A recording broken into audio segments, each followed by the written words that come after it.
It's time for this week's episode of Brandon Sports Talk, featuring in-depth interviews from those who are trending in the world of athletics. And now, here's the host of Brandon Sports Talk, Brandon Pate.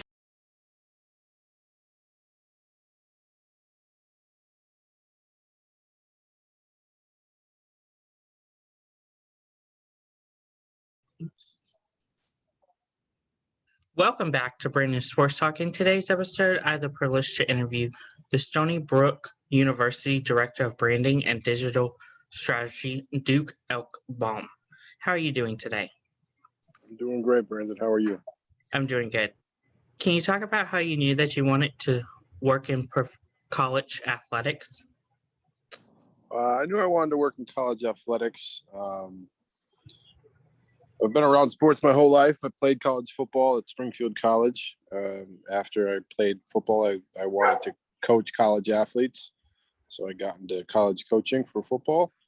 And when I was in that role, I discovered that I really like being around the athletes. I really enjoyed their personalities. I really enjoyed their competitiveness. And when I was around them, I learned a couple different skills. One of the skills that I learned was graphic design and video editing, and how to create personalized graphics for recruits. And that kind of led me to down my career path of what I've been doing. And you know, I've been in this field for about three or 4 years now. I just got promoted last year to the Director of Branding and Digital Strategy within the athletics department. So now I oversee all of Stony Brook athletics and how I want their digital design to look. So I work a lot with the athletes. I have a small team of individuals that I work with. And I love my job. I love coming to work every day. That's amazing. What was it like whenever you became the Director of Branding? Well, when I first began at my current position, come on. When I first started in this role, we didn't really have much of a brand identity. We had the essence of one, but we needed really a formalized plan and how to put everything together. So when I first started, there wasn't a lot to work with, and now, a year in, we have a consistent look. We have a consistent feel for what our social medias look like, and we're getting better and improving every day. So I think we're in a good place, and we're going to keep getting better. What was it like to become the digital strategy? So with digital strategy, we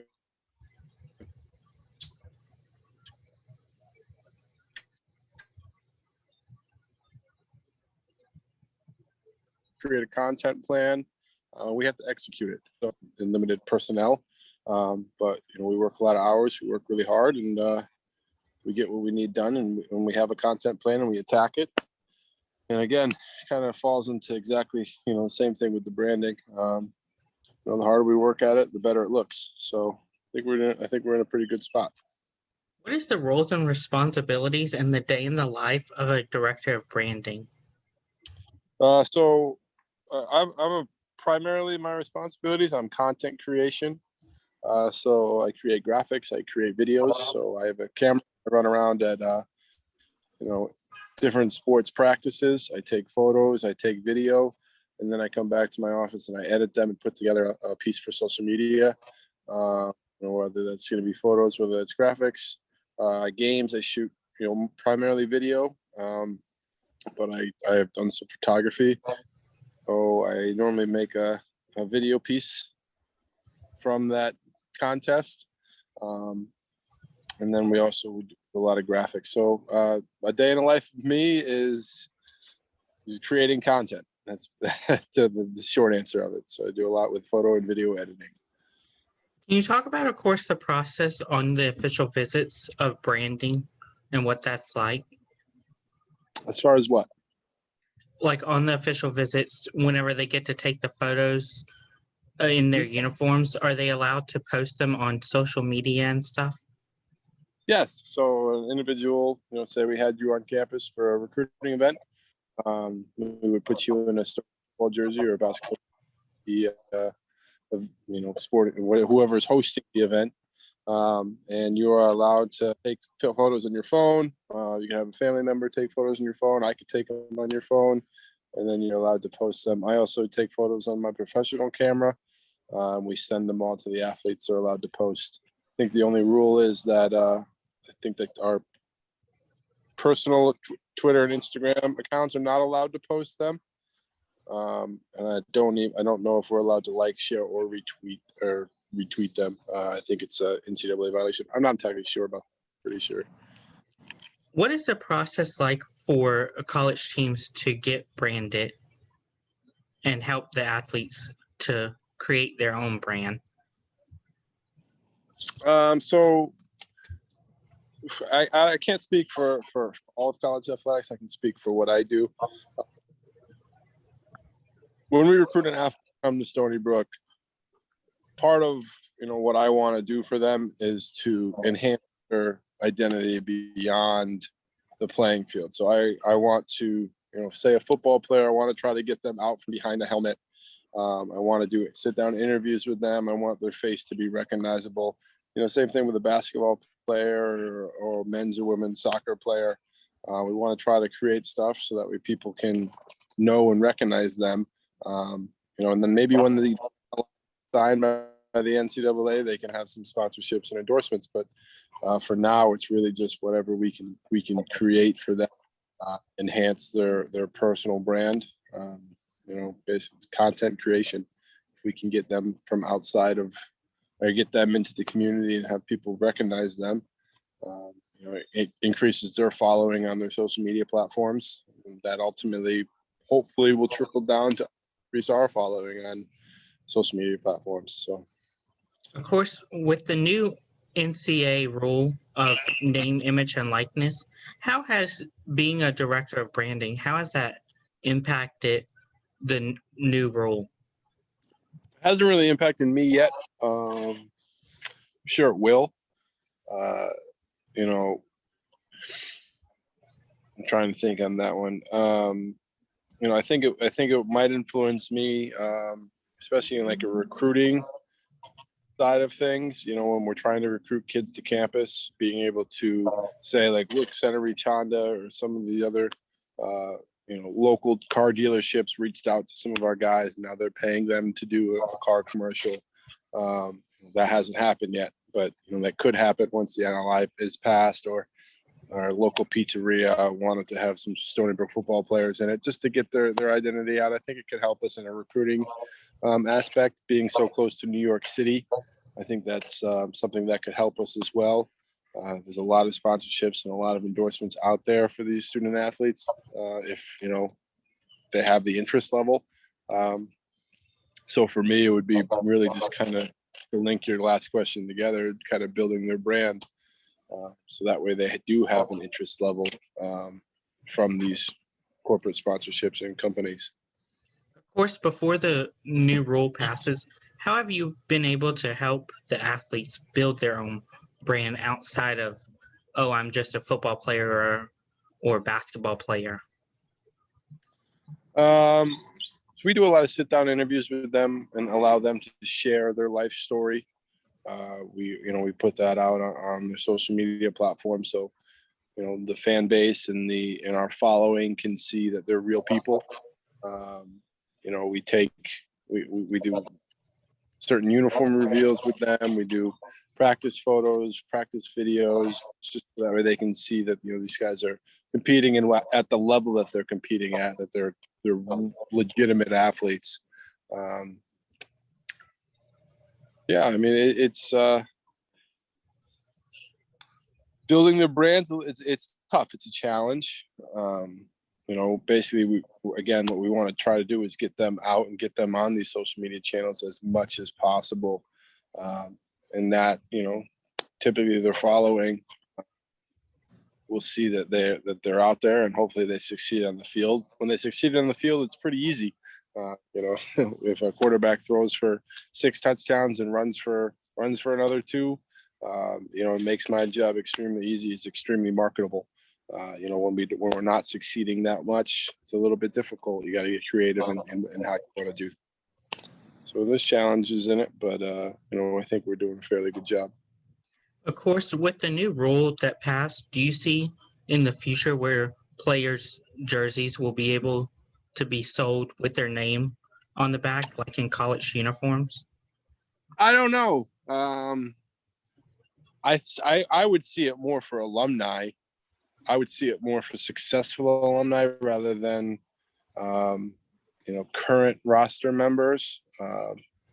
Maybe at the FBS level, we're an FCS program, so we're a little smaller.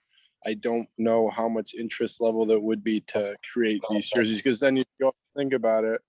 If we create 2,500 jerseys of our quarterback and only 1,000 of them sell, and he decides to transfer here, you have 1,500 with his last name on him and sitting in the bookstore when they can't sell him anymore because he's not enrolled in the school. I'm not sure,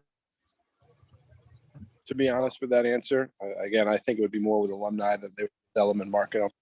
I don't know necessarily if they would ever put student athletes in those bookstores, just because of transfer rules and make a lot of money on it. What are the different things that you do on the side of branding for different sports? So I basically create the content that put out on our social media channels. So again, that's practice photos, game photos, game video. We do player interviews. We do certain different spotlights on these certain athletes. We do team spotlights. We do, pretty much anything that we could possibly do to get these athletes out to the public and enhance our social media channels. On the digital strategy side, what are some of the things that you have done to implement?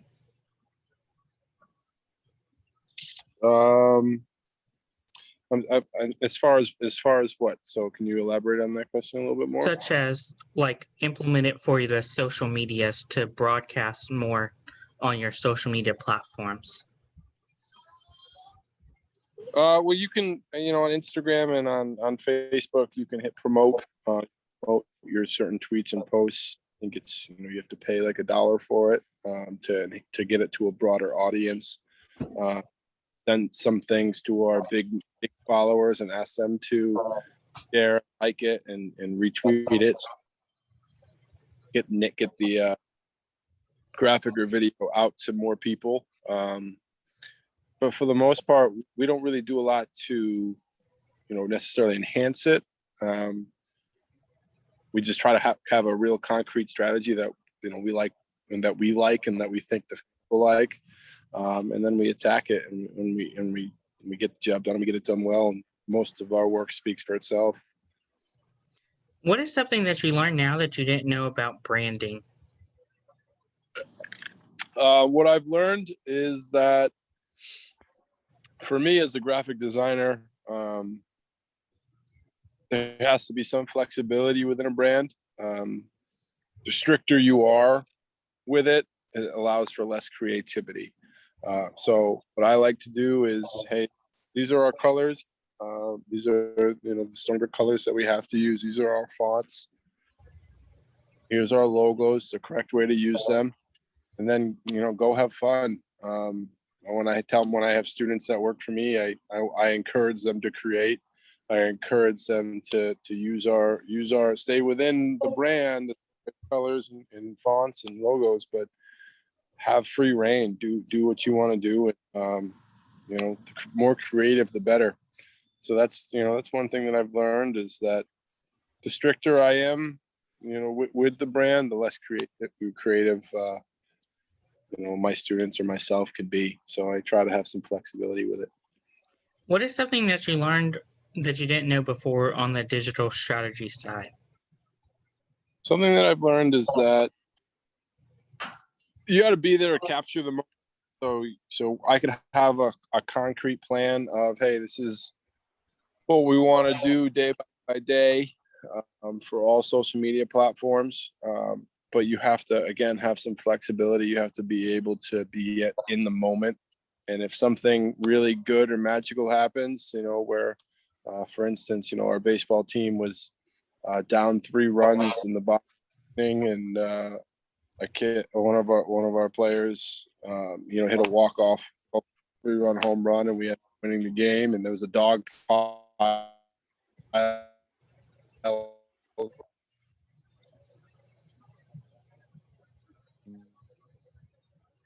the middle of the field. You got to be able to, you got to be in the moment. And we didn't do a game recap or anything. We just posted that one thing, and it blew up on social media. So, being in the moment, being in the capture the moment, and just being present and being what you have, and figure out what the best plan is in the moment. What advice would you give somebody looking to work in college athletics in the branding department?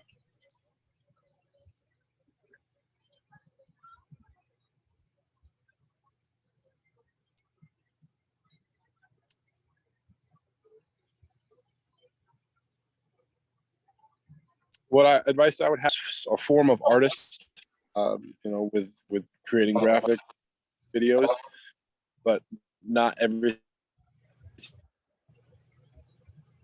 that I look at is centers in athletics. I like to look at some abstract stuff. I look at ads. I look at everything from the digital side. And some things that I try to implement into my work is from those. So get inspired by other things, create a brand, have ability in that brand, and I think you'll be fine. Have fun with what you do.